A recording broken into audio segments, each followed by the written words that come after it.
ওম শান্তি। তো আজকের আব্যক্ত মুরলি 15/3/1972 ত্যাগ আর ভাগ্য। তো বাবা আমাদেরকে বোঝাচ্ছিলেন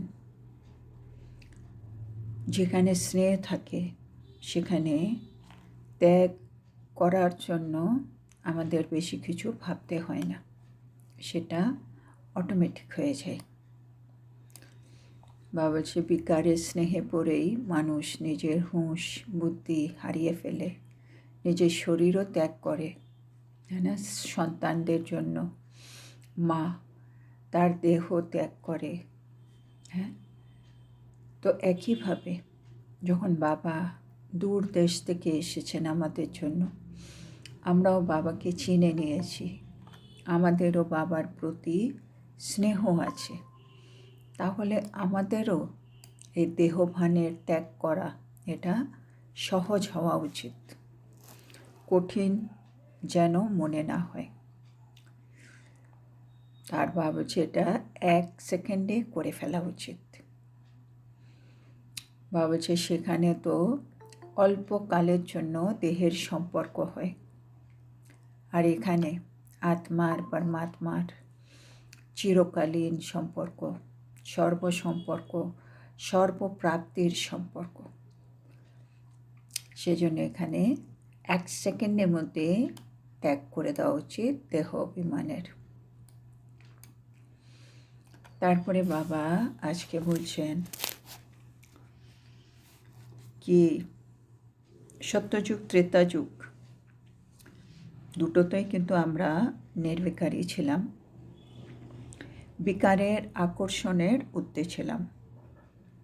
তারপরে বাবা বলছেন ये भी आधा कल्प के संस्कार हो गए तो वो क्यों नहीं स्मृति में जल्दी आता है। বাবা বলছেন কি সত্যযুগে ত্রেতা যুগে এই আধা কল্প আমরা কিন্তু সম্পূর্ণ নির্বিকারী ছিলাম, আমাদের মধ্যে বিকারের কোনো অংশ ছিল না। তাহলে এই আধা কল্পের এই সম্পূর্ণ নির্বিকারী সংস্কারটা আমাদের স্মৃতিতে দ্রুত আসে না কেন? आत्मा का असली रूप भी क्या है? आत्मार আসল रूप की? आप आत्मा के निजी असली संस्कार व गुण कौन से हैं? বলছে আত্মার নিজস্ব আসল সংস্কার বা গুণ কোনগুলো? वही है ना जो बाप में है। বাবা বলছে ওটাই তো আছে যেটা বাবার মধ্যে আছে। जो बाप के गुण है ज्ञान का सागर, सुख का सागर, शांति का सागर, वो सागर है तो आप स्वरूप तो हो गए हो ना। বাবা বলছে বাবা হচ্ছে জ্ঞানের সাগর, সুখের সাগর, শান্তির সাগর। উনি যখন সাগর তাহলে আমার স্বরূপও কি? বাবার যা স্বরূপ ওটাই আমার স্বরূপ হওয়া উচিত। तो जो आत्मा के निजी गुण है शांति स्वरूप तो होना। तो बाबा सागर आमिও কিন্তু শান্তির স্বরূপ, সুখের স্বরূপ, জ্ঞানের স্বরূপ, হ্যাঁ না? আমরা মাস্টার জ্ঞানের সাগর, মাস্টার সুখের সাগর, মাস্টার শান্তির সাগর। তাহলে আত্মার গুণ হচ্ছে যেটা বাবার গুণ। तो ये तो संग के रंग में परिवर्तन में आए हो, लेकिन वास्तविक जो आत्मा के स्वरूप का गुण है वो तो बाप समान है ना। বাবা বলছেন এখন বাবা সঙ্গম যুগে এসেছেন, আমি বাবার সঙ্গে থেকে থেকে বাবার রঙটা নিজের মধ্যে লাগিয়ে নিয়েছি, সেজন্য আমি এই মুহূর্তে বাবার মতো হয়ে গেছি, কিন্তু আমার আসল স্বরূপও কিন্তু বাপ সমান। মানে যে স্বরূপটা আমার ছিল সেই স্বরূপটা আমি আস্তে আস্তে হারিয়ে ফেলেছি। এখন সঙ্গম যুগে বাবার কাছে এসে আমি সেই स्वरूपটা ফিরে পেলাম। वो भी क्यों नहीं जल्दी स्मृति में आना चाहिए। তো বাবা বলছে এই জিনিসটা, এই স্মৃতিটা কিন্তু তাড়াতাড়ি আমাদের মনের মধ্যে আসা উচিত। মানে যখনই কেউ কিছু উল্টোপাল্টা করছে, আমার তো রাগ হচ্ছে, কিন্তু রাগটা তো আমার সংস্কার নয়, আমার সংস্কার তো শান্তস্বরূপ। তো বাবা বলছে আধা কল্প তোমরা তো দেবী দেবতা ছিলে, সম্পূর্ণ নির্বিকারী ছিলে, সেখানেও বিকারের কোনো অংশ ছিল না। তার মানে আত্মা নিজের গুণ আর শক্তিতে ভরপুর ছিল। তাহলে এখনও যখন বিভিন্ন পরিস্থিতি আসছে, তখন এই আধা কল্পের যে এত সুন্দর সংস্কার আমাদের মধ্যে আছে, সেটা ইমার্জ হয় না কেন তাড়াতাড়ি? আবার এটা কেউ ঝগড়া করতেই এসছে, কিন্তু আমি আত্মার শান্তস্বরূপ, কেন ঝগড়ার সংস্কার তো আমার মধ্যে নেই। ওটা দ্বাপর কলি যুগে এসছে, কিন্তু আমার সত্যযুক্তি আধার কল্পের যে সংস্কার, সেখানে তো ঝগড়া নেই, ঘৃণা নেই, হিংসে নেই, কিছুই নেই। তো ওই সময়ের স্মৃতিটা বা বলছে যে কোনো পরিস্থিতিতে বা বিঘ্নে তাড়াতাড়ি আসা উচিত।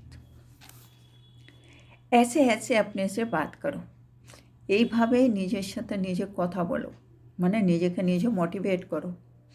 সমঝা? বুঝলে? মানে হঠাৎ যখন আমি যেমন হঠাৎ লোভ জেগে গেল, হঠাৎ মোহ জেগে যাচ্ছে, সাথে সাথে নিজেকে বোঝাতে হবে পরমধামে এটা ছিল না, সত্যযুগে এটা ছিল না, ত্রেতা যুগে এটা ছিল না, তাহলে এখন কি করে আসছে আমার মধ্যে? না না, এটা চলবে না। তারপরে বাবা বলছেন ऐसे ऐसे अपने से बातें करते करते अर्थात रूह रिहान करते करते रूहानियत में स्थित हो जाएंगे।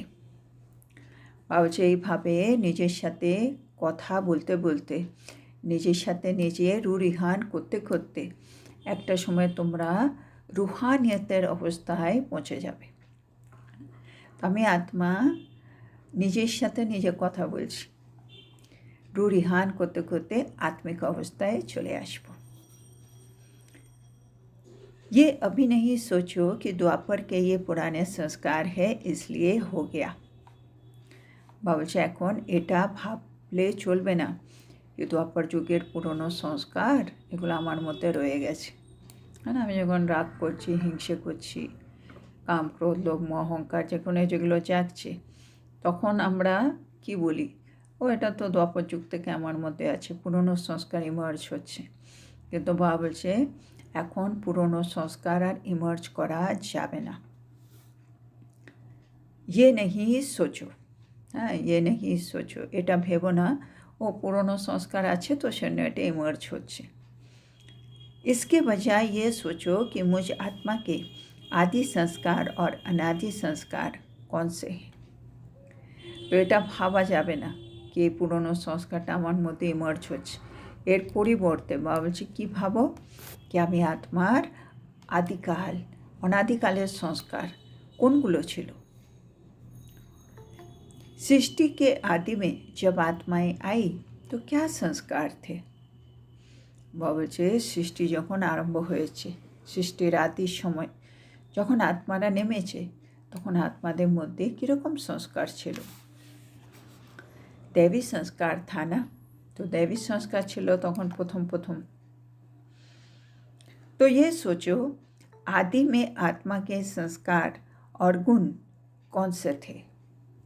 তো বাবা বলছে কী ভাবতে হবে, কি আদির সময়ে মানে এই সৃষ্টির আদিতে আমি আত্মার সংস্কার বা আমি আত্মার গুণ কী কী ছিল। মত কো नहीं सोचो। তাহলে বাবা বলছে যদি আমাকে আমার স্বরূপের কথাই যদি ভাবতে হয়, তাহলে বাবা বলছে আদি সংস্কারের কথা ভাবো, আদিতে আমার মধ্যে কী কী গুণ ছিল সেগুলো ভাবো। মধ্য কা नहीं सोचो, মধ্য মানে দ্বাপর থেকে, ওইটা ভাবার দরকার নেই।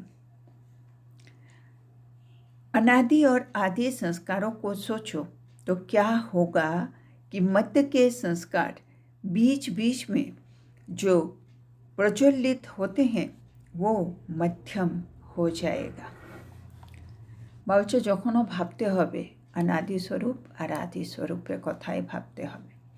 আজকে বরদানেও বাবা তাই বললেন, কোনো সংস্কার যখনই আমার মধ্যে জাগছে, আমার ওই সংস্কারটা আমার অনাদি স্বরূপ বা আদি স্বরূপের সংস্কারটা যেন হয়। তাহলে বাবা বলছে কি হবে, এই যে মাঝে মাঝে আমার মধ্যে যে মধ্যকালের সংস্কার যেটা প্রজ্বলিত হয়ে যায় সেটা আস্তে আস্তে মধ্যম হয়ে যাবে। मध्यम ढीले को कहा जाता है। বলছে মধ্যম মানে কি? মধ্যম মানে হলো মাঝামাঝি, তার মানে আমি একটু ঢিলা হয়ে গেছি, তার মানে আমি একটু দুর্বল আছি।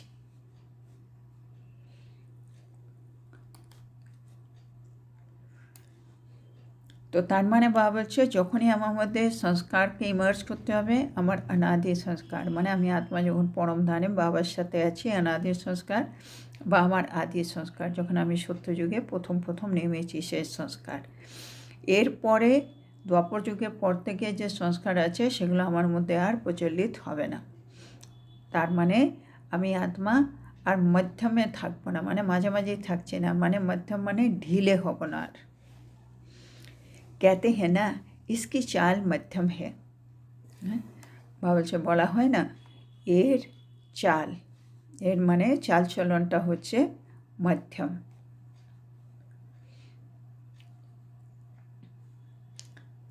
तो मध्य के संस्कार मध्यम हो जाएंगे और जो अनादि और आदि संस्कार है वो प्रत्यक्ष रूप में दिखाई देगा।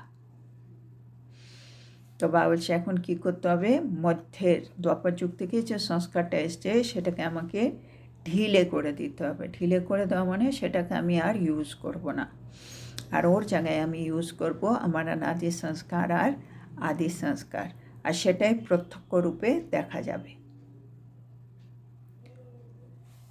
समझा? বুঝেছ? सदैव अनादि और आदि को ही सोचो। যখনই ভাবতে হবে আমি কীরকম আত্মা, আমার মধ্যে কোন সংস্কার আছে, সোজা অনাদি সংস্কার আর আদি সংস্কার নিয়েই ভাব। जैसे संकल्प करेंगे वैसे ही स्मृति रहेगी। যেরকম সংকল্প করবে সেরকমই তোমার স্মৃতি হবে, और जैसी स्मृति रहेगी वैसी समर्थि हर कर्म में आएगी। তো বাবা বলছেন এখানে ফর্মুলা, যেমন সংকল্প তেমনি স্মৃতি, যেমন স্মৃতি তেমন সমর্থি। इसलिए स्मृति को सदैव श्रेष्ठ रखो। এসের জন্য কী করতে হবে আমাকে এখন, আমার স্মৃতিটাকে সবসময় শ্রেষ্ঠ রাখতে হবে। তো अब क्या करेंगे? বাবা বলছে তাহলে এখন আর কী করব? हर सेकंड के त्याग से हर सेकंड की प्राप्ति करते चलो। বলছে এখন কী করতে হবে, প্রতি সেকেন্ডে আমাকে ত্যাগ করে প্রতি সেকেন্ডে প্রাপ্তি করতে থাকতে হবে। क्योंकि কেন এটা করব, আমি প্রতি সেকেন্ডে ত্যাগ করব, প্রতি সেকেন্ডে প্রাপ্তি করব কেন? क्योंकि यही संगम युग है जो भाग्य प्राप्त करने का है। কেন? কেন এখন কী সময় চলছে সেটা তো তোমাদের জানতে হবে। এখন সঙ্গম যুগ চলছে, যখন আমি আত্মা নিজের ভাগ্য প্রাপ্ত করতে পারব। अभी जो भाग्य बनाया वो सारे कल्प में भोगना पड़ता है, चाहे श्रेष्ठ चाहे नीच।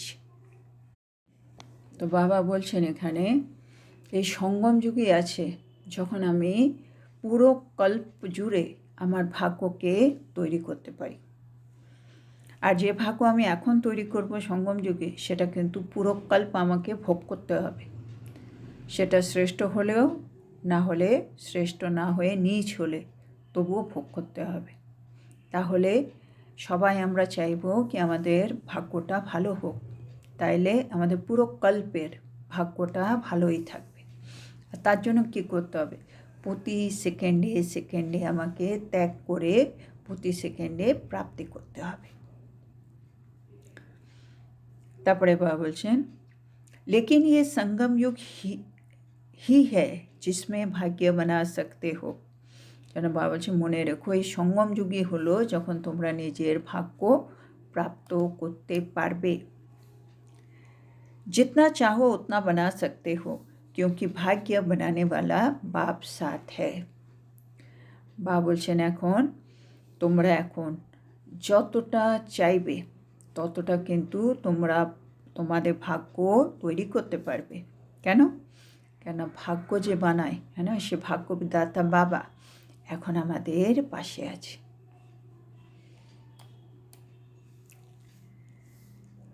फिर न ये बाप साथ रहेगा न ये प्राप्ति रहेगी।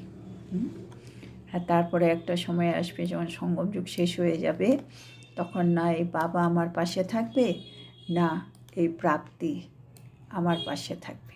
মানে তখন আমি আর প্রাপ্তি করতে পারবো না, তখন আমার এই প্রাপ্তির আধারে প্রালব্ধ শুরু হয়ে যাবে। प्राप्ति कराने वाला भी अब है और प्राप्ति भी अब ही होनी है। এটাও কত ইম্পর্টেন্ট। বাবা বলছেন প্রাপ্তি যে করাবেন তিনিও এই মুহূর্তে আমার পাশে আছেন, আর প্রাপ্তিও করার সময় সেটাও কিন্তু এখনই চলছে। अब नहीं तो कब नहीं ये স্লোগান স্মৃতি में रखो। এখন না হলে আর কখনো হবে না, এই স্লোগানটা বাবা বলছে স্মৃতিতে রাখো। স্লোগান লিখে হুয়ে তো रहते हैं না, বাবা বলছে আমরা আমাদের ডায়েরিতে স্লোগান তো লিখে রাখি, তাই না?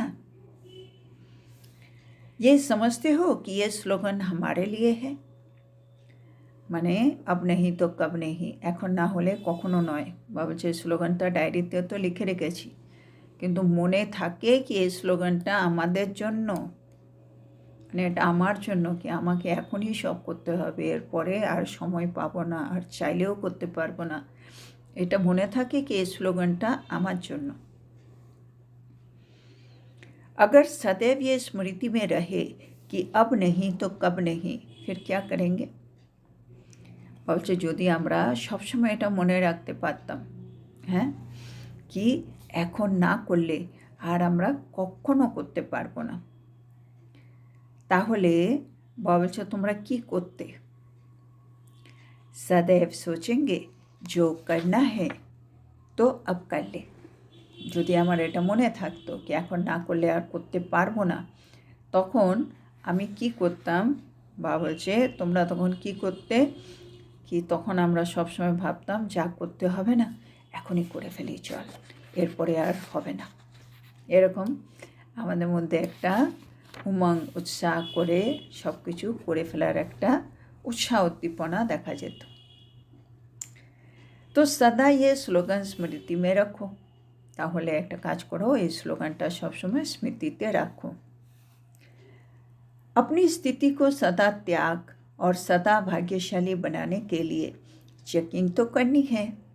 বাবা বলছে নিজের অবস্থাকে সব সময় ত্যাগময় বানিয়ে রাখার, সর্বদা ভাগ্যশালী করে তোলার জন্য আমাদেরকে চেকিং করা উচিত। लेकिन चेकिंग में भी मुख्य चेकिंग कौन सी करनी है। আর বাবা বলছে এই চেকিং তো করতেই হবে, কিন্তু এই চেকিংয়ের মধ্যেও প্রধান চেকিং সেটা কি, যেটা আমাদের করতে হবে। जिस चेकिंग करने से ऑटोमेटिकली चेंज आ जाएगा। আর বাবা বলছে ওই চেকিংটা কি চেকিং, যেটা আমরা করলে স্বাভাবিকভাবেই আমাদের মধ্যে পরিবর্তন আসা শুরু হয়ে যাবে। क्या चेकिंग करनी है उसके लिए एक স্লোগান है। বাবা বলছে এবার কী চেকিং করতে হবে, হ্যাঁ, যেটা করলে আমাদের মধ্যে পরিবর্তন আসবে, সেই চেকিংটার জন্য কিন্তু একটা স্লোগান আছে। বাবা বলছেন वो স্লোগান कौन सा है, সেই স্লোগান কোনটি?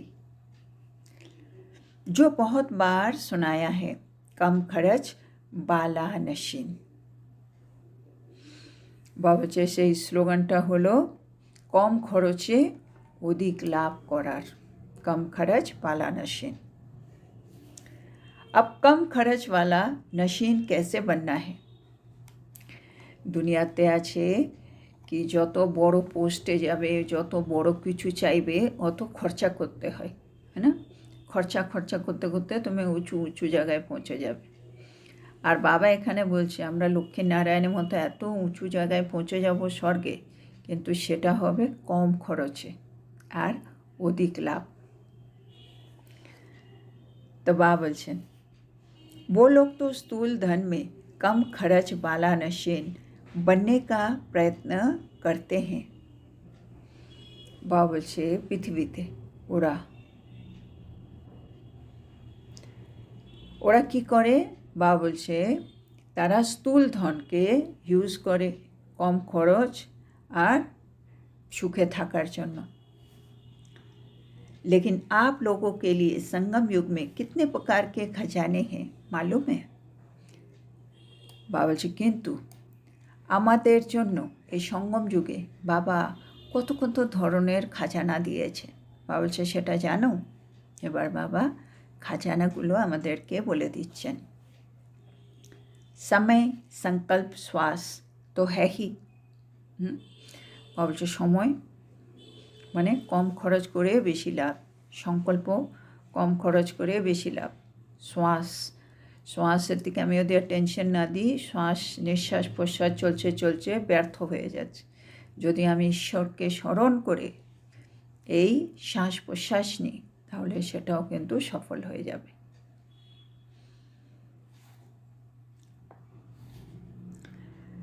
তারপরে বাবা বলছেন আমরা কী পেয়েছি? समय संकल्प श्वास तो है ही खजाना, लेकिन उसके साथ अविनाशी ज्ञान रत्न का खजाना भी है, और पांचवा स्थूल खजाने से भी इसका संबंध है। আর বাবা বলছে আর কি খাজানা আছে আমাদের কাছে? জ্ঞানরত্নর খাজানা। আর 5 নম্বর হচ্ছে বাবা বলছে একটা স্থূল খাজানা, আর সেটা হলো সম্বন্ধ।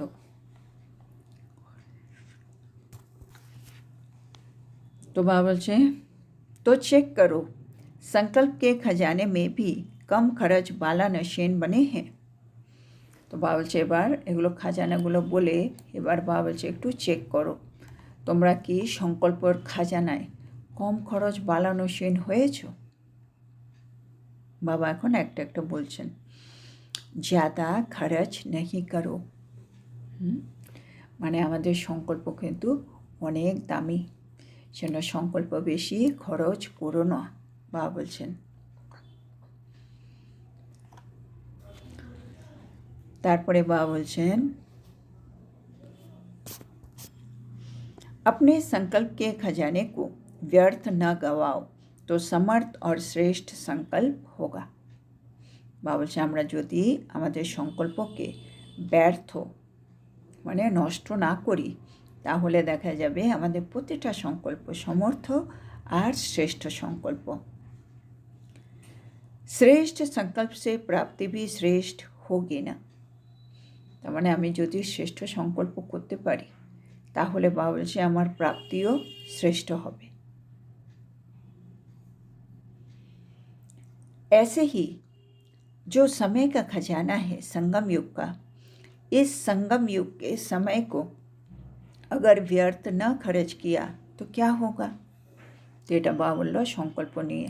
তারপরে বাবা বলছেন একইভাবে সঙ্গম যুগে সময়ের খাজানা আমরা পেয়েছি, এটাকে যদি আমি ব্যর্থ নষ্ট না করি তাহলে কি হবে? एक एक सेकेंड में अनेक जन्मों की कमाई का साधन कर सकोगे। মানে আমি যদি ব্যর্থ নষ্ট না করি তাহলে প্রতি সেকেন্ডে আমি বহু জন্মের জন্য উপার্জন সঞ্চয় করতে পারবো।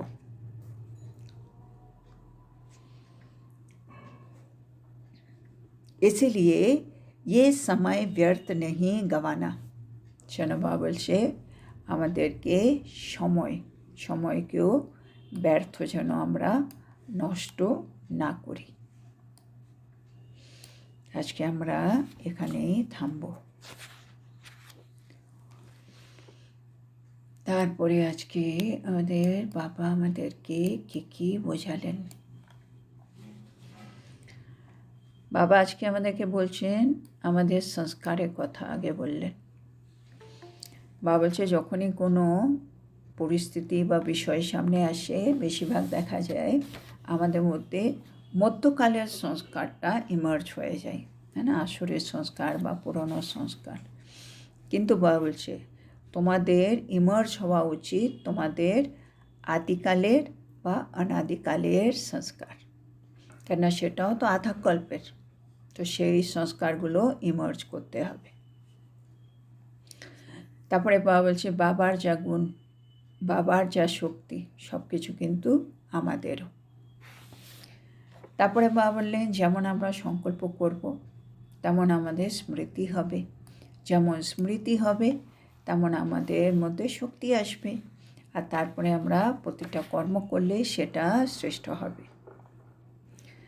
তারপরে বাবা বলছে প্রতিটা সেকেন্ডে ত্যাগ করে প্রতিটা সেকেন্ডে প্রাপ্তি করো, কেন সঙ্গম যুগে হলো ভাগ্য প্রাপ্তি করার সময়। এখন আমরা নিজে যে ভাগ্য তৈরি করব সেটা পুরো কল্প আমরা ভোগ করব। সেজন্য আমরা চেষ্টা করব আমার ভাগ্যটা যেন শ্রেষ্ঠ হোক, আমার ভাগ্য যেন নিচের না হয়। তারপরে বাবা বলছে সঙ্গম যুগই হচ্ছে ভাগ্য গড়ার সময়। জন্য আমাদেরকে সব সময় খুশিতে থাকা উচিত, কেন এই সঙ্গম যুগেই আমাদের পাশে বাবা আছেন যিনি ভাগ্য তৈরি করিয়ে দেন। এরপরে এমন একটা সময় আসবে যখন বাবাও সাথে থাকবে না, আর এই ধরনের প্রাপ্তিও আর হবে না। তো বাবা বলছেন যা যা প্রাপ্তি করতে হবে সে প্রাপ্তিগুলো এখনই করে নাও। স্লোগানটা মনে রেখো, এখন না হলে আর কখনো হবে না। বাবা বলছে এবার আরও একটা স্লোগান মনে রেখো, কম খরচে অধিক লাভ করতে হবে। তার মানে কী কী খাজানা আছে বাবা বলছে সে খাজানাগুলো কম খরচা করলে আমাদের লাভ হবে। তো বাবা বলছে একটা হচ্ছে সংকল্প। সংকল্প যদি আমি বেশি করি তাহলে বেশিরভাগে দেখা যায় সেটা ব্যর্থ হয়। সেজন্য আমাদেরকে সবসময় শ্রেষ্ঠ সংকল্প করতে হবে। তারপরে বাবা এলেন সময়। সঙ্গম যুগের প্রতিটা সেকেন্ড বহু জন্মের উপার্জন আমরা সঞ্চিত করতে পারি, আর সেটা করার জন্য বাবা বলছে প্রতি সেকেন্ড তোমরা সফল করো। কোনো রকম ব্যর্থ কাজ বা কথা বা ভাবনা চিন্তা এই সঙ্গম যুগে আমাদের করা উচিত নয়। তো আজকের এত সুন্দর শিক্ষার জন্য আমরা আমাদের প্রিয় শিব বাবাকে বলবো ধন্যবাদ বাবা, ধন্যবাদ। ওম শান্তি। ধন্যবাদ বাবা, ধন্যবাদ ধন্যবাদ বাবা, ধন্যবাদ ধন্যবাদ বাবা, ধন্যবাদ বাবা, ধন্যবাদ। ওম শান্তি, ওম শান্তি, ওম শান্তি। গুড নাইট বাবা, গুড নাইট। ধন্যবাদ বাবা, ধন্যবাদ। ওম শান্তি।